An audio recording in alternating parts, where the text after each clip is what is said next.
చేసిన తర్వాత దేవతలందరూ స్తోత్రం చేసి, అమ్మ ఇదొక అద్భుతమైనటువంటి రూపం, ఇటువంటి పరమాద్భుతమైనటువంటి రూపాన్ని నువ్వు పొంది మమ్మల్ని అందరినీ కాపాడావు. ఇలా కాపాడినటువంటి తల్లివి కనుక నువ్వు ఇదే రూపంతో ఈ భూమండలం మీద నీకు ఎక్కడ ఉండాలని అనిపిస్తే అక్కడ ఉండు అంది. ఆమె ఒక్క విషయాన్ని ఆలోచించింది. తుమ్మెద ఎప్పుడు ఎక్కడ ఉండాలి? బాగా మకరందం ఉన్నటువంటి పువ్వులు ఎక్కడ ఉంటాయో అక్కడ ఉండాలి. అందుకని ఆయన మల్లికార్జునుడు, ఆయన మల్లెపూల దండ సిగకి చుట్టుకుని ఉంటాడు. కాబట్టి నేను భ్రామరీ రూపంలో, తుమ్మెద రూపంలో శ్రీశైలంలోనే ఉంటాను. అందుకే అష్టకంలో ప్రతి శ్లోకం చిట్ట చివరిలో శంకరాచార్యుల వారు అమ్మవారు కోరి కోరి శ్రీశైల క్షేత్రంలో వెలిసి అక్కడే ఉండిపోయింది కాబట్టి, ఉన్నది కాబట్టి శ్రీశైల స్థలవాసినీం భగవతీం శ్రీమాతరం భావయే అన్నారు. ఆమె శ్రీశైల క్షేత్రంలో కొలువై ఉండిపోయింది ఆ తల్లి. మల్లికార్జున స్వామి దేవాలయం కిందకుంటుంది, భ్రమరాంబ దేవాలయం పైకుంటుంది. విచిత్రం ఏమిటంటే సర్వసాధారణంగా ఆయన ఏ రూపంలో పెడితే ఆ రూపంలో అమ్మవారు కూడా పెడుతూ ఉంటుంది. ఆయన ఒకప్పుడు ఏదో అర్జునుడిని పరీక్ష చేయడం కోసమని చెప్పి బాణాలు పట్టుకుని వేటాడేటటువంటి వ్యక్తి యొక్క రూపాన్ని పొందాడు. ఆమె కూడా దానికి అనుగుణమైన రూపాన్ని పొందింది. కానీ శ్రీశైలం దగ్గరికి వచ్చేటప్పటికి విచిత్రం ఏమిటంటే ఆమె భ్రామరీ రూపాన్ని పొందితే ఆయన కూడా ఏం చేయాలి?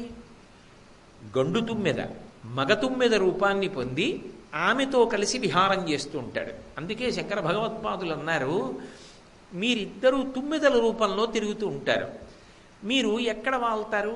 బాగా ఎక్కడ మకరందం ఉంటే అక్కడ వాలి ఆ మకరందాన్ని బాగా గ్రోలుతారు. బాగా మకరందం ఉన్నటువంటి ప్రదేశాన్ని ఒకదాన్ని నేను మీకు చెప్తాను, మీరు అక్కడే వాలి అక్కడే ఉండిపోండి. ఎందుకనంటే పువ్వులో మకరందం తాగేస్తే అయిపోతుంది, కానీ ఈ పువ్వులో ఉన్న మకరందం అయిపోదు, ఊటబావిలా ఊరుతూనే ఉంటుంది, మీరు తాగుతూనే ఉండొచ్చు. అక్కడ వరకు ఝంకారం చేస్తూ రండి. ఇక మకరందపానం చేసేటప్పుడు ఝంకారం చెయ్యక్కర్లేదు, నిశ్శబ్దంగా శ్రీశైలంలో సమాధి స్థితిలోకి వెళ్ళిపోయినటువంటి భక్తుడు ఎలా ఉండిపోతాడో అలా ఉండిపోండి ఆ పువ్వు మీద అన్నారు.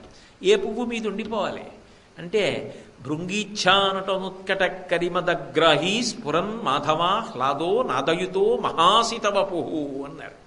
మహాసితవపుహు తెల్లటి తుమ్మెద ఆయన.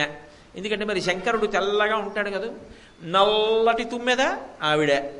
ఎందుకంటే మరి ఆవిడ నారాయణి, విష్ణువు యొక్క చెల్లెలు కదూ, అందుకని ఆవిడ నల్లగా ఉంటుంది. ఈ తెల్ల తుమ్మెద నల్ల తుమ్మెద కలిసి ఎగురుతూ రావాలి.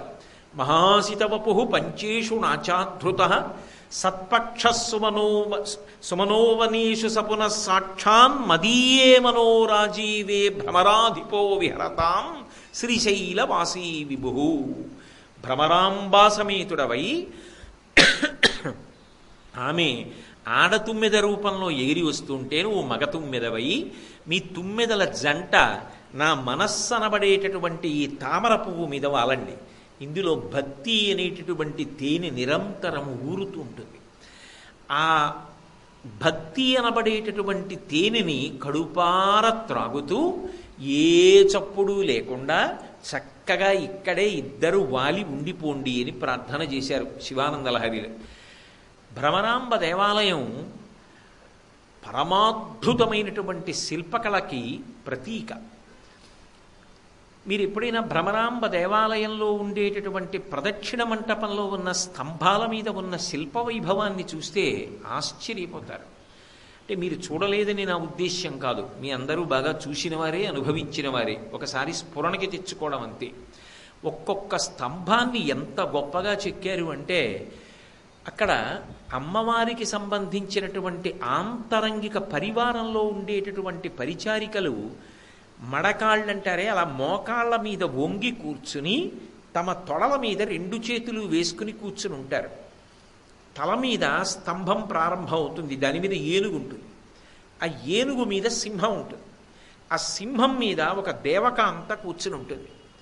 ఒకవైపుకి ఒక కాలు వేసి రెండవ కాలు ఆ సింహం మీద ఇటువైపుకి తిప్పి పెడుతుంది. పరమ కోమలంగా ఉన్నటువంటి ఆ అరికాలు, చిటికిన వేలు దగ్గర నుంచి బొటన వేలు వరకు ఉన్నటువంటి వేళ్ళు, వేళ్లకున్నటువంటి గోళ్ళు కూడా కనపడతాయి. ఎంత అందంగా కూర్చుంటుందంటే ఒక చేతిలో పువ్వు పట్టుకొని ఒక చేతిలో కత్తి ఎత్తి పట్టుకొని చిరునవ్వుతో కూర్చుని ఉంటుంది.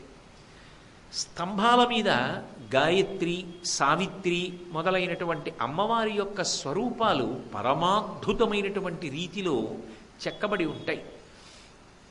ఇవన్నీ ఒకెత్తు నవనారీ కుంజరమని చూడడానికి ఏనుగులా కనపడుతుంది శిల్పంలో. మీరు దగ్గరికి వెళ్ళి పరీక్షగా చూశారనుకోండి, నిజానికి ఆ ఏనుగులా మీకు కనపడుతున్న దానిలో 90 స్త్రీలు ఉంటారు. నవనారీ కుంజరమని 90 స్త్రీలు కలిసి ఒక ఏనుగు ఆకృతిని పొంది ఉంటుంది. మీరు ఇలా వెళ్ళిపోతూ చటుక్కున చూశారనుకోండి ఏనుగు అంటారు. దగ్గరికి వెళ్ళి చూశారనుకోండి కాదు కాదు 90 స్త్రీలు ఉన్నారని తెలుస్తుంది.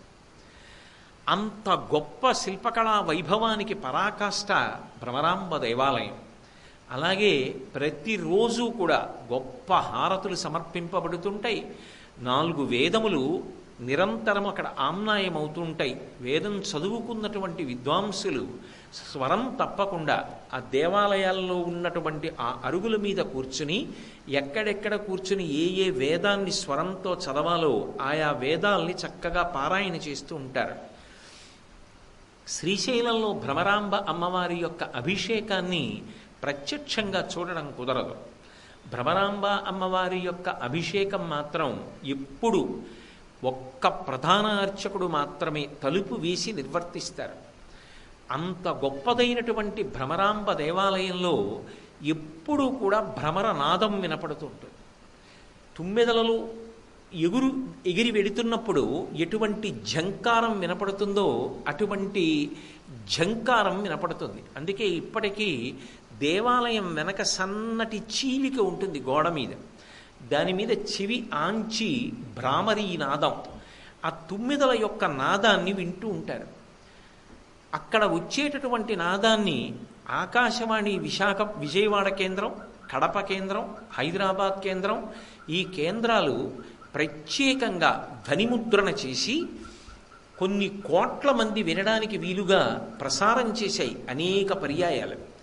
భ్రామరీ నాదం అక్కడ వినపడుతుంది అని, అమ్మవారి యొక్క ఝంకారం, అందులో వచ్చేటటువంటి నాదం ఇప్పటికీ కూడా వినపడుతుంది అని. యదా యదా హి సాధూనాం దుఃఖం భవతి దానవ. ఎక్కడెక్కడ పరమ భాగవతోత్తములైనటువంటి వారు భగవంతుణ్ణి నమ్ముకుని ధార్మికమైనటువంటి జీవనాన్ని గడుపుతున్నటువంటి వారు ఆక్రోశాన్ని పొందుతారో, దుఃఖాన్ని పొందుతారో, అప్పుడప్పుడు నేను ఒక అవతారాన్ని స్వీకరించి దుష్టులను పరిమార్చి ధర్మాన్ని నిలబెడతాను అంటుంది. యదా యదా హి సాధూనాం దుఃఖం భవతి దానవ తదా తేషాంచ రక్షార్థం దేహం సంధారయామ్యహం. నేను ఒక రూపాన్ని పొందుతూ ఉంటాను అంటుంది. తత్వతః విష్ణువు, వైష్ణవి, నారాయణ, నారాయణి ఈ రెండు వేరుకవు, ఒక్కటే అన్న విషయం మనం వాళ్ళ యొక్క ప్రతిజ్ఞల్ని పరిశీలించినప్పుడు అర్థం చేసుకోగలుగుతాం. కాబట్టి అటువంటి తల్లి భ్రమరాంబ. ఆమె రాక్షస సంహారం కొరకు, ధర్మ సంస్థాపన కొరకు ఎన్నో రూపాలు స్వీకరించింది. అటువంటి రూపాలలో కొన్ని రూపాలు చాలా విచిత్రంగా ఉంటాయి. అందులో ఒకటి భ్రామరి, 9 రూపంలో వచ్చింది. వేరొకసారి నకులి, ముంగిస రూపంలో వచ్చింది. మనం ఇప్పుడు భ్రమరాంబ వైభవాన్ని మాట్లాడుకుంటున్నాం. ఆమె ఒకప్పుడు ముంగిసగా కూడా వచ్చింది. ఎందుకు వచ్చింది అంటే సంసారాన్ని పావుతో పోల్చి చెప్తారు. అందుకే మార్కండేయ కృతమైనటువంటి చంద్రశేఖరాష్టకంలో సంసార సర్పదష్టానాం జంతునాం అవివేకినాం చంద్రశేఖర పాదాబ్జ స్మరణం పరమం పరమౌషధం అంటారు. ఆ సంసార సర్పదష్టానాం, సంసారమనబడేటటువంటి పాము చేత కరవబడిన వారికి అంటారు. సంసారాన్ని పాముతో పోలుస్తారు. అసలు పాము ముంగిసని చూసేటప్పటికీ త్వరగా పారిపోతుంది. చిత్రం ఏమిటంటే ఆయన త్రిపురాంతకుడు, ఆవిడ త్రిపుర సుందరి. ఆయన సర్పభూషణుడు, ఆమె నకులి. ఆయనేమో సర్పాలన్నింటినీ తెచ్చి ఆభరణాలుగా వేసుకుంటాడు, ఆవిడేమో ముంగిస రూపాన్ని పొంది వస్తుంది. వీళ్ళిద్దరిది అన్యోన్య దాంపత్యం. ఎంత గొప్ప దాంపత్యం అంటే నిత్యాయ త్రిగుణాత్మనే పురజితే కాత్యాయని శ్రేయసే సత్యాయ ఆద్య కుటుంబిని మునిమన ప్రత్యక్ష చిన్మూర్తయే. బాహ్యంలో చూస్తే ఇద్దరికీ అలా దాంపత్యం ఎలా పొసగిందబ్బా అనిపిస్తుంది. ఆయన సర్పాలన్నింటినీ పిలిచి ఆభరణాలుగా స్వీకరించడం ఏమిటి, ఈవిడేమో ముంగిస వేషంలో వస్తే అవన్నీ వదిలి పారిపోవడం ఏమిటిది అనిపిస్తుంది. కానీ ఆయన సర్పములను భూషణములుగా వేసుకున్నాడు అంటే దాని అర్థం వేరు. వాసుకి లాంటి సర్పాల్ని, ఆదిశేషుడి వంటి సర్పాల్ని భూషణములుగా స్వీకరించాడు. ఆమె ముంగిస రూపంలో నకులిగా వచ్చింది అంటే దాని అర్థం వేరు. సంసారమనబడేటటువంటి పాముని సంహరించగలిగినటువంటి శక్తి స్వరూపం కాబట్టి నకులీ రూపంలో వచ్చింది.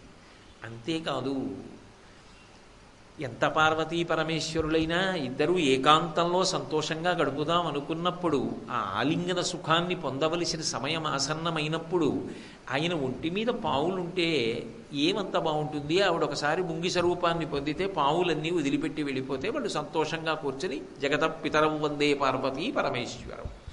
పార్వతీ పరమేశ్వరులు తల్లిదండ్రులై మనందరి యొక్క ఉత్పాదనకు కారణమవుతున్నారు. ఒకనాడు నకులీ రూపాన్ని పొందింది, అలాగే ఒకప్పుడు భ్రామరీ రూపాన్ని పొంది ఆమె తుమ్మెదగా వచ్చి, ఆమె తుమ్మెదగా రావలసిన అవసరం ఏమిటి అంటే ఒకనకొకప్పుడు అరుణాసురుడనబడేటటువంటి ఒక భయంకరమైన రాక్షసుడు బయలుదేరాడు. రాక్షసుడు అనేటప్పటికే వాళ్లకుండే కోరిక ఏమిటి అంటే శరీరంతో శాశ్వతంగా ఉండిపోవాలి అని ఉంటుంది. అందుకని వాళ్ళు బ్రహ్మగారి గురించి తపస్సు చేసి మాకు మృత్యు ఉండకూడదు అంటారు. అది మర్త్యలోకంలో కుదిరే విషయం కాదు, ఇంకొక వరం ఇదను అడుగు అని బ్రహ్మగారు అంటారు. అప్పుడు బ్రహ్మగారిని మనం మాయ చేశామని వాళ్ళు అనుకుంటారు. అనుకుని ఏవేవో కోరికలు కోరుతారు. అలాగే అడిగాడు అరుణాసురుడు కూడా. నేను దేవతల చేతిలో చనిపోకూడదు, రాక్షసుల చేతిలో చనిపోకూడదు, 2 కాళ్ళున్న ప్రాణుల చేతిలో చనిపోకూడదు, 4 కాళ్ళున్న ప్రాణుల చేతిలో చనిపోకూడదు, ఇన్ని కోరికలు కోరాడు. తథాస్తు అని బ్రహ్మగారు వెళ్ళిపోయాడు. ఆయన ఉద్ధతి పెరిగిపోయింది. ధర్మానికి అంతటికీ కూడా ఇబ్బంది తీసుకొస్తున్నాడు. ఎవరు ధర్మాచరణం చేస్తూ ఉంటారో వాళ్ళని శత్రువులుగా భావన చేశాడు. ధర్మాత్ముల్ని పాడు చేయడము అంటే ధర్మాన్ని పాడు చేయడం. అప్పుడు ఎవరు జోక్యం చేసుకోవాలి? భగవంతుడు జోక్యం చేసుకుని ధర్మాన్ని కాపాడాలి. అందుకే వాడు నా కొరకు రక్షించవలయువాడు అంటాడు భాగవతంలో. భగవంతుణ్ణి నమ్ముకుని ధార్మికమైన జీవనంలో ఉన్నటువంటి వాణ్ణి రక్షించడానికి భగవంతుడు బయలుదేరి రాకపోతే అసలు భగవంతుడు ఉన్నాడు అనేటటువంటి నిశ్చయాత్మకమైన బుద్ధి ఎలా కలుగుతుంది మిగిలిన వాళ్ళకి?